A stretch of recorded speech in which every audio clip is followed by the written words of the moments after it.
have no idea who is going to win the Big 12 in truth, but I was a voter, and I was a voter in the Big 12 preseason poll, and we now have the results. So what better time than now to take you through a preview of the Big 12 conference? I have my poll. I have the poll from the official Big 12 media vote, and I'm not going to lie, there's some certain tiers in this poll that I just don't know what to do with.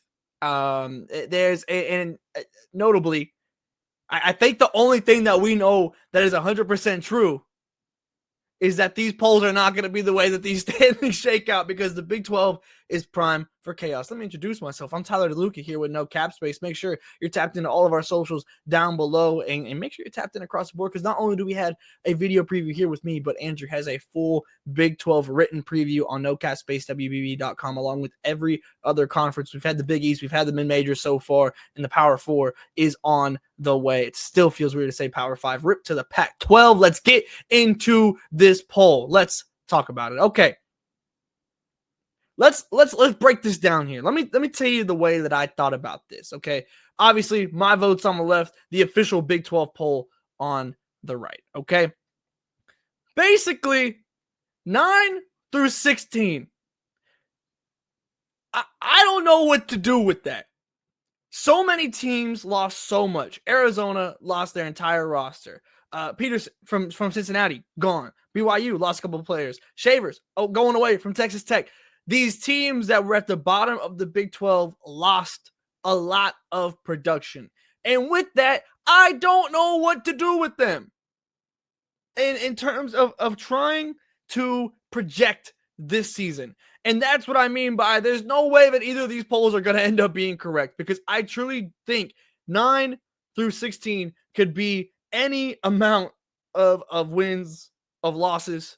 But I tell you, I'll look at number 9 because I'm excited about Molly Miller. Obviously, one of the biggest names in terms of mid-major hires going to a Power 4 school. And Arizona State is just an interesting team to me now with Molly Miller going there. Stylistically, I think it's super, super interesting. And I am very excited to see what that looks like and what a Molly Miller run program in the Big 12 looks like, and the style of it and the pace and all of that. There's just a lot to be excited about with it. And maybe that excitement carried over into my poll. I'll admit it, hands up. But I'm here. I'm here with it. I'm excited to see what Molly Miller looks like. How competitive it'll be, I don't know. But I'm all I know is I'm very interested in seeing where that goes from there. Let's look at this next tier here. 5 through 8. Any order of that you could sell me on. Look, Kansas State, West Virginia, Utah all really lost a lot in terms of star pieces. Obviously, Ayoka Lee, Serena Sandell leaving Kansas State.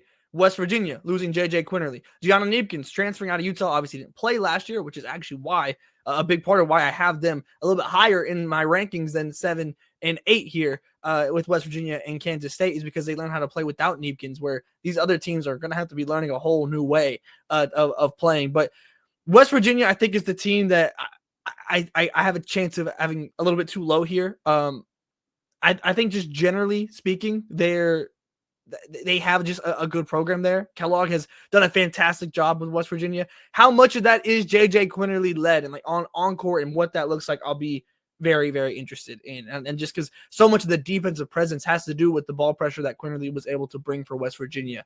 How does that translate? How does that keep going? I'm very excited to see. But let's talk about Kansas. I am intrigued by Kansas. If you know me, if you've read some of my stuff that I've done, pretty much anytime I ever filled in for 5 out, I wrote about Samaya Nichols and Kansas, who I think is one of the most underrated players in the entire country. And you also know, if you've been following along, that they have had a monster recruiting class this year for Kansas standards. And really just in general, it was just a really good recruiting class, including, here's where it gets a little biased, potentially. I'll admit it. 5-star Keely Parks out of Norman, Oklahoma. Okay. I've seen her play. I've interviewed her multiple times. I am a fan of what Keely can bring next to Samaya Nichols, on top of other 5 stars as well in this class. Am I maybe over projecting and getting too far ahead of myself with Kansas? It's a very, very real possibility, and I am okay with being wrong if that is what I'm wrong at.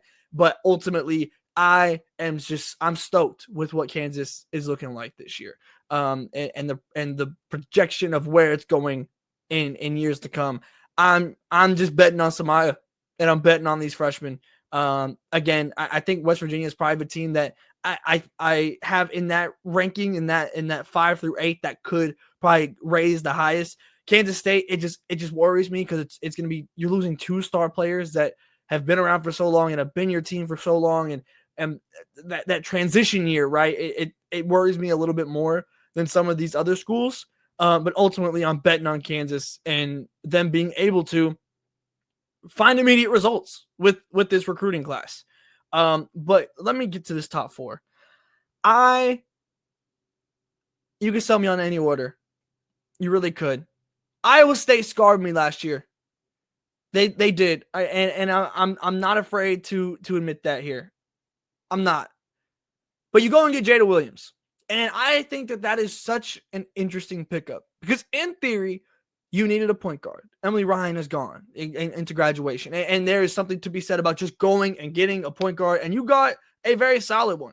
But it's a very different style of point guard. Emily Ryan was more of the facilitator type, while Jada Williams is more of the scoring type. And figuring out how to balance that with Addie Brown, obviously with Audi Crooks, who was phenomenal, both of the players.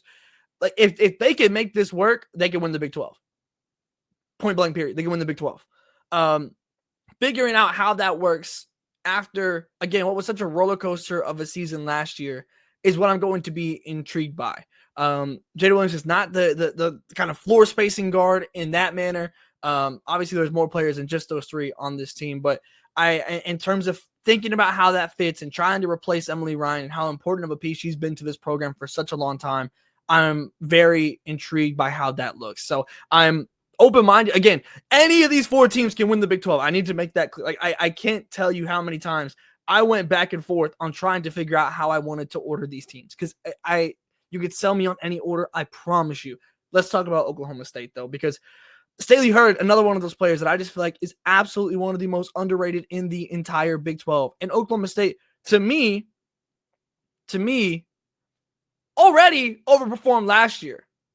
But the thing is, in comparison to a lot of teams across the country in general and in the Big 12, there's a level of consistency here with Oklahoma State where they really only added things from the portal that feel like they should be in addition to what they were already doing, as opposed to going to the portal and trying to rely on these players to be the new team. And I think that can go a very, very long way. And I think it's very complimentary to what Staley Hurd is as a player. And she is an absolute baller. She can go and attack the board. She can do a little bit of everything, frankly.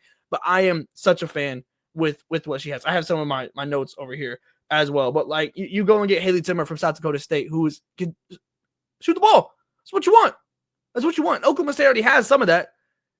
But you also are just adding more and adding an elite aspect to that. And I am so incredibly excited by what that looks like for OSU.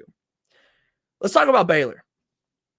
To me, this is a massive year for Baylor. Because,